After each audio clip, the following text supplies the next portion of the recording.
Hello, welcome back to Second Plays. Enter the Gungeon. It's been a few days, guys. Was my wife's birthday and was doing some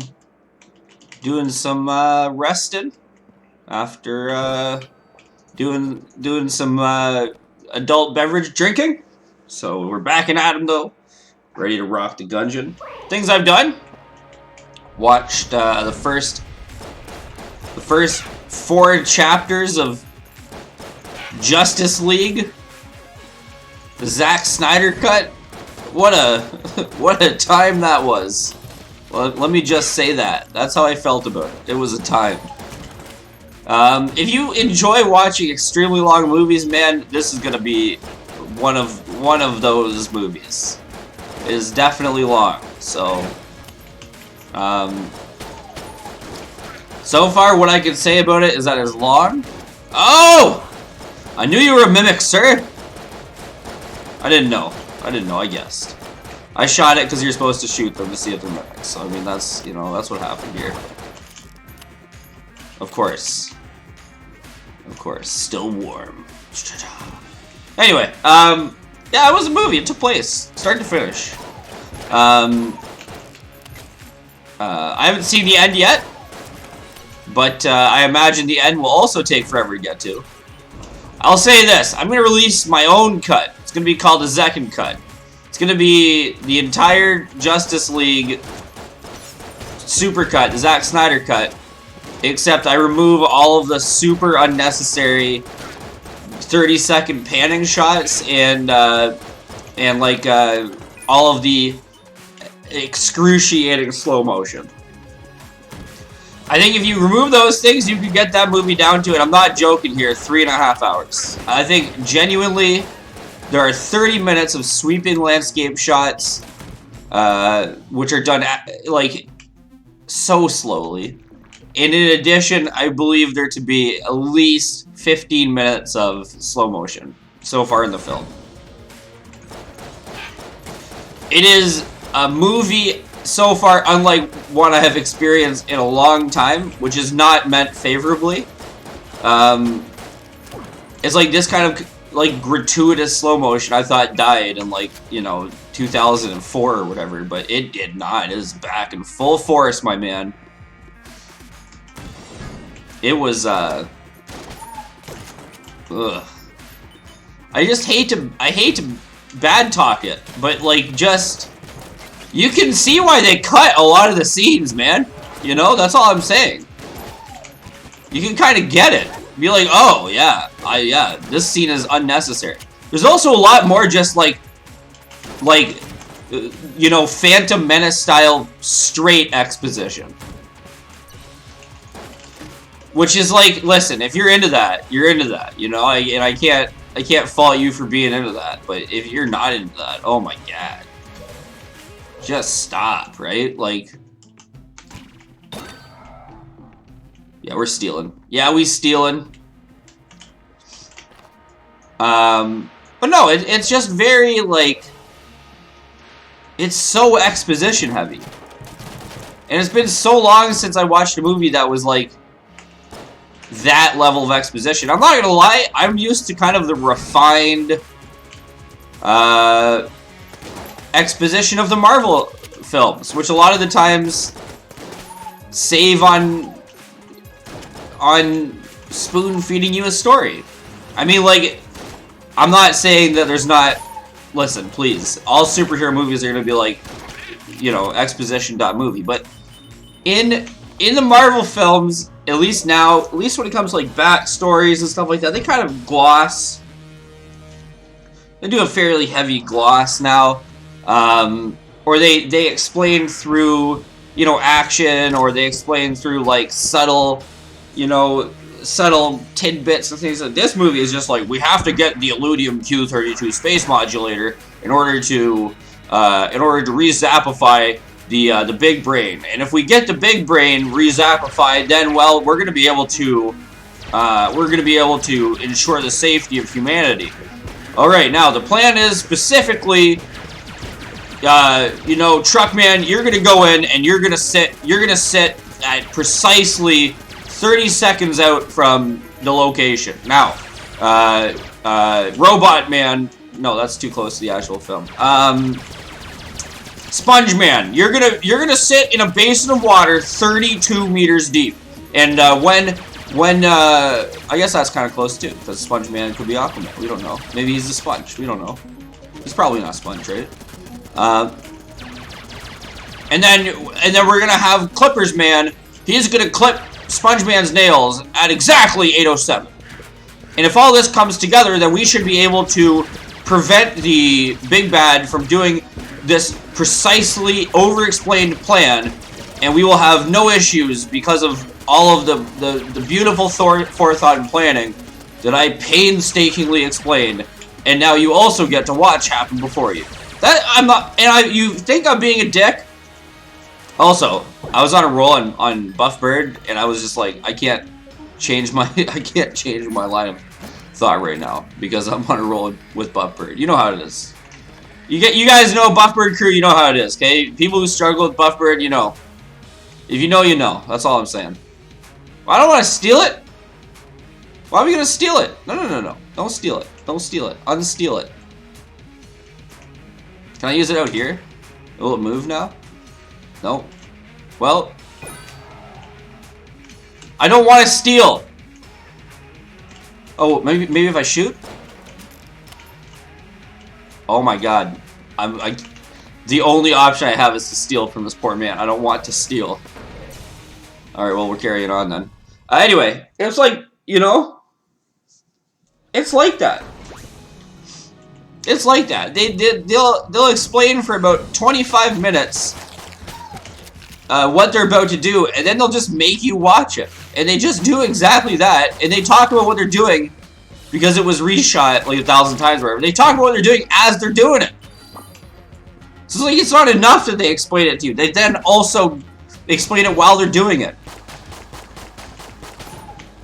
I don't know, man. I felt like I understood why they cut some stuff. I understand why Zack Snyder wanted some stuff uncut too. I thought that there was a lot of really good scenes that were missing from the original Justice League movie that I'm happier, you know, to have in the movie now. But I mean, it was not a lot of them, man. It was not a lot of them. They also like un-Whedonified it. Joss Whedon did the original cut, so they took out a lot of like his dumb Whedon jokes, which for me is like literally they could have done that or not done that. You know, Whedon's jokes are usually, you know, what a lot of people would want him or want to refer to him if they like him as quippy one-liners. So you're not missing a lot by having them taken out of the film, but you're also not really. It's not really distracting to have them in the film, you know.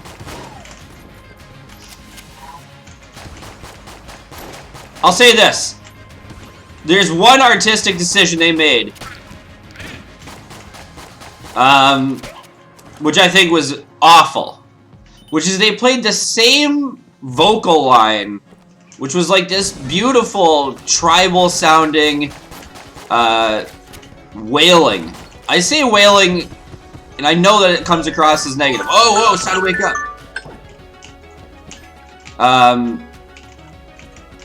I'm up early today because Magic Legends comes out tomorrow, and I want to kind of prepare myself for playing a lot of it. So I'm going to do some early recording. Anyway, they play this beautiful tribal wailing, a la, if you remember Black Hawk Down the scene. Anyway, it's like that. First of all, for the first part, when they're all on the island, it's like mostly male vocals, which is just, I don't know, man, like, I feel like you kind of missed the mark there. Because of the fact that they're all Amazonian women. Zack Snyder. Anyway. So they have that, which is fine. And then they have... They play her song, like, twice. Okay, now, I'm not trying to BM, but, like, why are we waffling between the two? And why are we going with this tribal chanting over Wonder Woman's literal theme song? You know? No way! Really, eh? That's a kick in the teeth. I just really has struggled to understand that artistic decision. Listen, the line is beautiful. The wailing, I love it. Literally. I'm not being facetious here, it's freaking cool. But like, it was cool the first 9 times that we heard it, and then we heard it another 9 times. And it's like, I'm over it. Why not just go do do do do do do do do do do, and then that'd be it. Whatever she's on screen, you know. I mean, it's her theme song. Dang it. Also, I feel like I must be missing it, and I'll keep an eye out for it for the rest of the Justice League movie. I really think that they might not have specific musical themes for the others. At least they're not as, you know, they're not as distinct. You never hear like when Batman's on screen, you know what I mean? But at the same time, you also never hear like something like gothic and spooky or whatever. You know, the Flash isn't like the Bumblebee or something like that. I don't know. I'm just salty because the movie's like 4 hours long. I already spent friggin' 2 hours watching this movie, and it really, it hasn't done a whole lot, you know. All right, let's grab this armoire here for sure, and we'll grab the key as well. We gotta grab the key. I think that's important. That room is a lie, but we'll explore it just for exploration's sake. All right, who do we got? I mean, do we want to use the blaster? Or do we want to just use the wind-up gun? I think I'm just gonna use wind-up gun. We have the distractor bot 9000 here too, so we should be using that occasionally anyway. The gore gun. Anyway, long story short, man, if you like the Justice League already, you probably will continue to like it. If you already thought that movie was for suckers, you probably aren't gonna like super love this one, you know.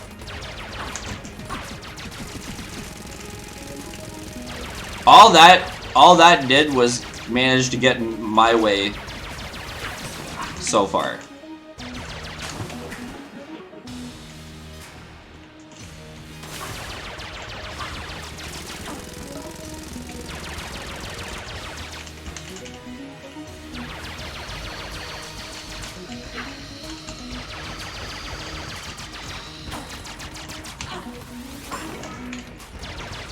Gotta focus up. Oh my god, this attack like never hits me. I'm getting bodied by it today, man. What's going? What's that gonna do? Stop playing like garbage, eh?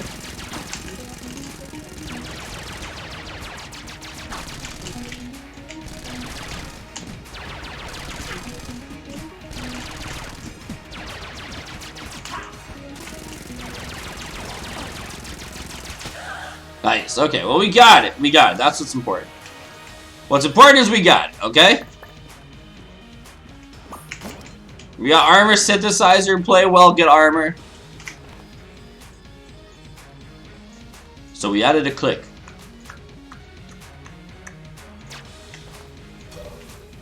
So no one plays the synthesizer, so I'll play the synthesizer. My name is Giorgio Moroder, but people call me Giorgio. Boom boom boom boom boom boom boom boom boom boom boom boom boom boom boom boom boom boom boom boom.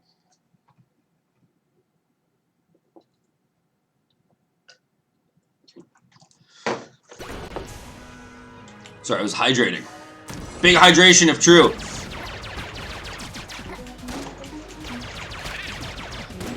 Whoa. Get out of here. Get out of here, Cthulhu. No one likes you, Cthulhu. You ain't cool, Cthulhu, are you, bud? Oh, got him. Okay, I recovered that. It was right-clicking, you jerk game. I gotta be honest with you. I just thought the movie was bad. And then I'm watching like just what is essentially a longer version of the movie. And I'm finding it to be just as bad. And people are like, oh, it's so transformative. I'm like, transformative how, dude? Like, the story is, like the broad strokes of the story are literally identical. No. We knew once I fell into that pit, this run, it was cursed. Please just don't whiff it, man.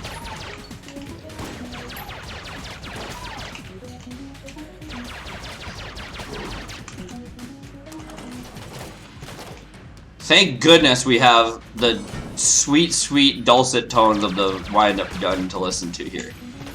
I'd be losing my mind if I had to just play this, you know, without... You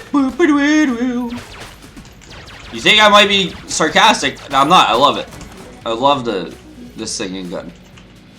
It might be my favorite gun. Whoa! Whoa! What do we got here? Mac 10. Star never end.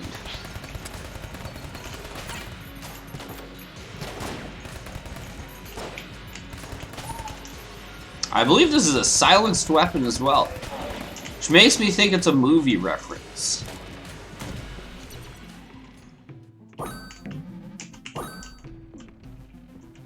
Yeah, no, that's easy. That's the easiest hearts I've bought in my entire life.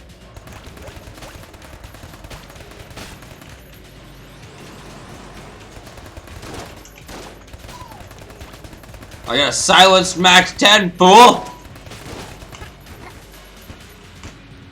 Heroes never die! Alrighty. I don't know, all I can think about is that frickin' movie right now. I want to finish it. I want to know. I want to know, man. Also, the Joker is supposed to be in it. Which I imagine it'll be... I don't want to be the guy, okay, that has to say these words. Because of... that I don't mean them, you know, specifically. And I need to say, the phrase doesn't end with the first bit. I like Jared Leto as the Joker. I don't know. I don't know what it is. I like the guy as the Joker. I don't like the guy a lot outside of being the Joker. I think I have a special affinity for Jared Leto because he played Jordan Catalano on My So-Called Life. Old school family dramedy, or whatever you want to call it. I don't know what it was. My So-Called Life is like the best TV ever. It's got What's-Her-Face in it. It's got What's-His-Face in it. It's got the other girl in it. It's got the other guy in it. It's just got a whole cast of characters in it. You know? No, I'm joking. But it has so many, like, kind of actors who, like, went on to do stuff, then other actors who didn't really go on to do stuff. It has, I think her name is Molly Ringwald in it, maybe. No, the other one. Be right back after this room, basically. Claire Danes, she became the Homeland lady. It's got Claire Danes in it, dude. It's got Jared Leto in it. As like a heartthrob, but like back in the day when he kind of creepy Jordan Catalano. Oh, his name was not Jordan Catalano. Pre-creepy Jared Leto, I think. I don't really know when the creepy started, but I think it was before this show. It's got so many good characters that it would blow your mind, and it handles. It's from the 90s, and so you're like, oh man, I would love to watch a show from the 90s where it's like all out of touch and stuff like that, and I bet that's great. It's not though. Like, it handles the issues, man. The issues of today, it's handling back then. It's got such an incredible depth to all these characters. Also, it's got Ricky. Ricky's the best. Something Cruz is his name. I can't remember his first name, unfortunately. Something Cruz. It's definitely not Ted Cruz. But he plays the Doctor in the newest Star Trek as well. And he's just a delight. He's just a delight. It's got, everyone is good. Watch the damn show, okay? So, but for that reason, I have, like, a affinity for Jared Leto. Because I remember him so fondly from his days as Jordan Catalano. Honestly, you just watch the show, you'll understand. He might have changed in recent years, but back in the day, man, he was playing characters with good depth, with just a lot, you know? I don't know. Go watch it. If you haven't watched it, watch it. If you haven't watched it, you know what I mean. You know what I mean? Also, you're one of the few people who's watched it. I think not a lot of people watched it. That's why I didn't really have any critical success at all whatsoever. So, you know, there's that. 42, eh? That's a big kick in the teeth, pal. Guess we're fighting our boss on a half heart. What do you even use, right? I guess we just try the M1 Grand. Of course it's this guy, man! That's some bull poop. That's some bull poop.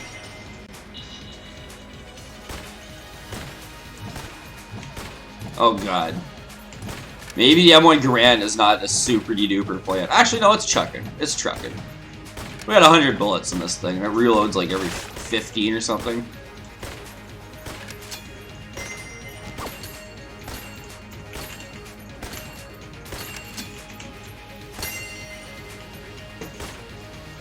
Alright, we gotta stay towards the middle, and we gotta stay focused up here, boys and girls, okay?